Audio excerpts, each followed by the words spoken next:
Available early for ARCs on April 8, and for credits at some unspecified later date, the Gutamaya Corsair is the only ship from this distinguished shipbuilder to be made available to commanders who do not hold any Imperial Navy rank. The ship may be marketed as a multi-role vessel, but don't be fooled. This ship is a heavy fighter in disguise. Coming in at a mind-bogglingly low 265 tons, the Corsair's hull must be made of a higher grade unobtainium alloy than even the famously light Anaconda.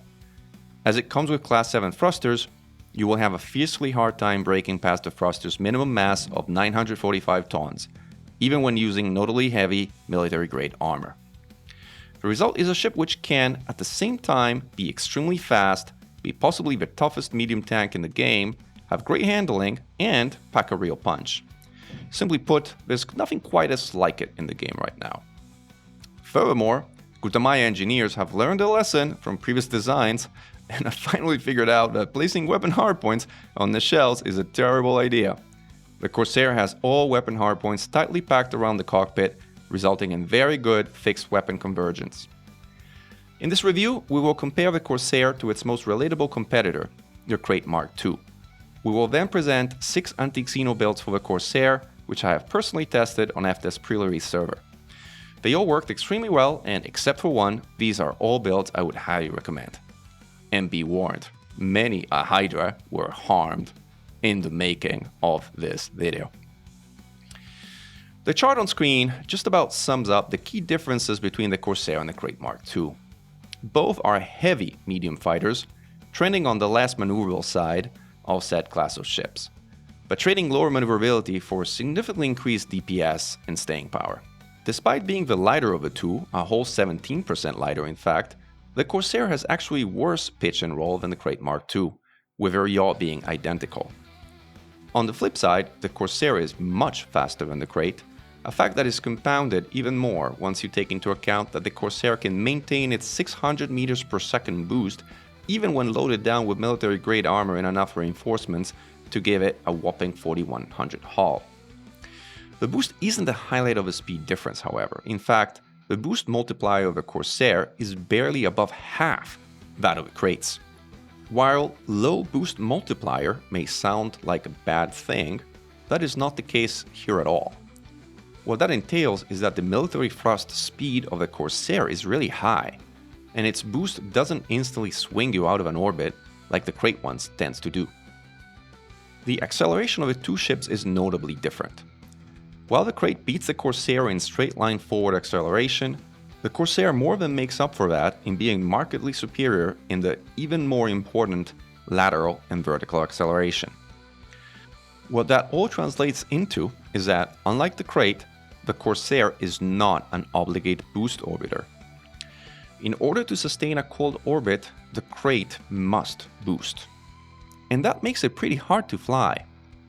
The Corsair instead is fully capable of indefinitely sustaining cold orbits by using just military thrust. Not only does the Corsair not need to boost, but, owing to its lower boost multiplier, the Corsair turns out to be a better boost orbiter if you choose to boost orbit it. The lower pitch and roll of a Corsair, which may be limiting in PvP, present no such practical limitation in anti-Xeno combat. It is entirely possible to stick tightly to an interceptor with a flight model of a Corsair. Furthermore, the flight characteristics of a Krait Mk2 typically deteriorate as commanders load them down with additional armor, as is typical for such a ship. So the comparisons you see here are somewhat skewed in favor of a Krait in a real-world scenario. Last but not least, the Corsair comes with next-generation Supercruise overcharge capability, which, while useless in combat, is a great quality of life benefit as you throw around larger systems looking for prey. To sum it all up, the Corsair flies better than the Krait, while having more guns than the Krait, while also being faster and tankier than the Krait. Sad or happy news as such may be, it may be time to finally retire all those Kraits Mk2. For all intents and purposes, the Corsair handily outmatches it.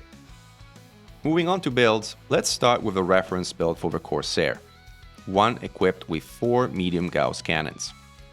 This is the most straightforward build for the Corsair and the one I would expect to be among the most popular, owing to its general accessibility and high effectiveness.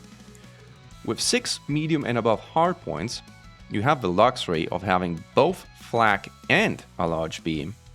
In that, the Gauss Corsair resolves a long-standing trade-off in picking between the Chieftain and the Krait Mk2.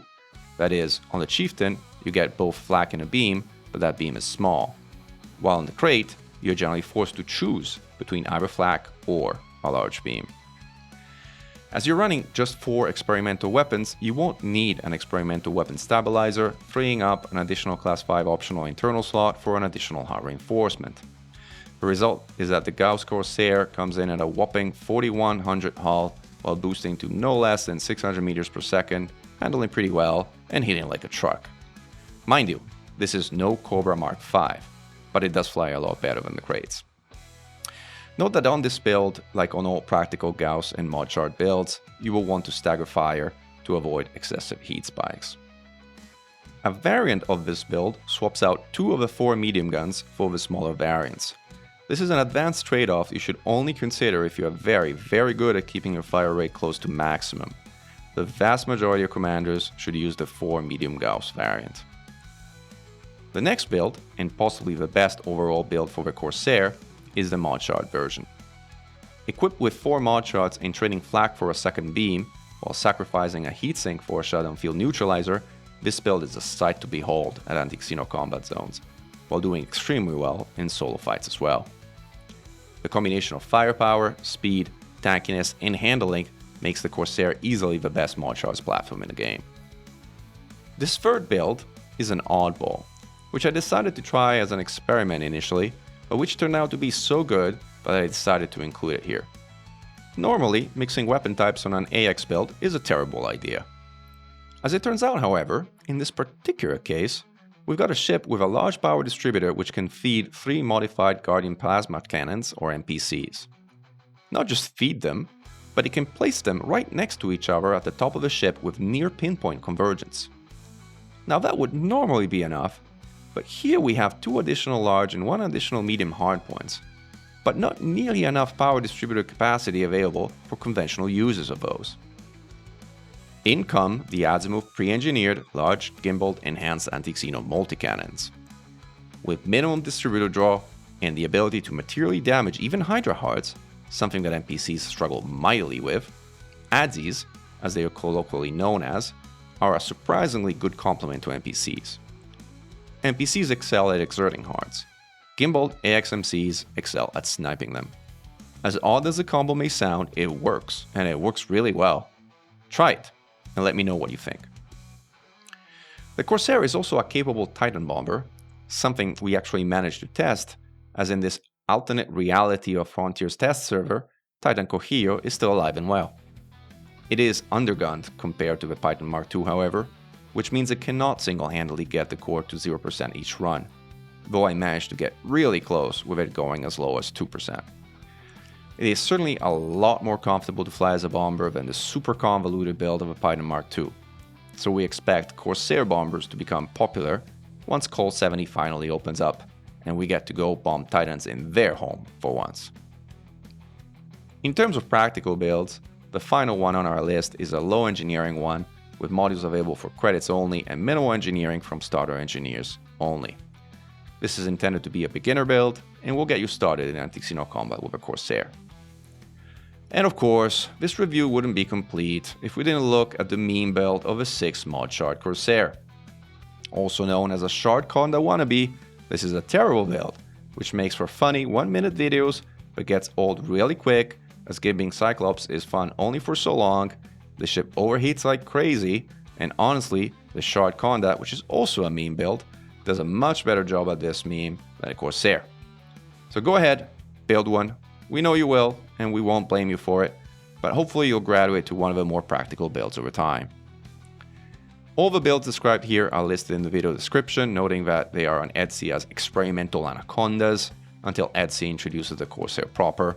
We will swap the links out at the time, but for now, what we have should suffice at giving you an indication as to what to build. In conclusion, FDev, just shut up and take my money. That just about sums up this Bug Smashers review of a Gutamaya Corsair. The ship easily takes the cake as the best ship for anti-Xeno combat, and as such, it is truly meta-defining. It might not be as fun to fly as the Cobra Mark V or other nimbler ships, but it'll grind Thargoids to dust in ways no other ship in the game can.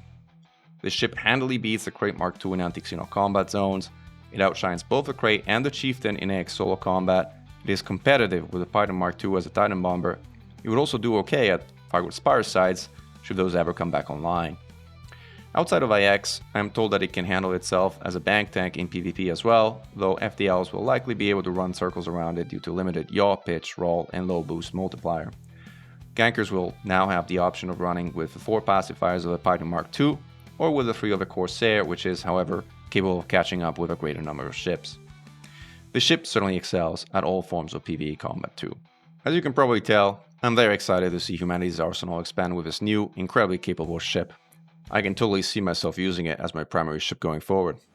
So kudos to FDev for really nailing this one. Open your wallet, folks, and show the devs some support when they really get things right. They deserve it on this one. Glory to mankind. Commander Mechan, over and out.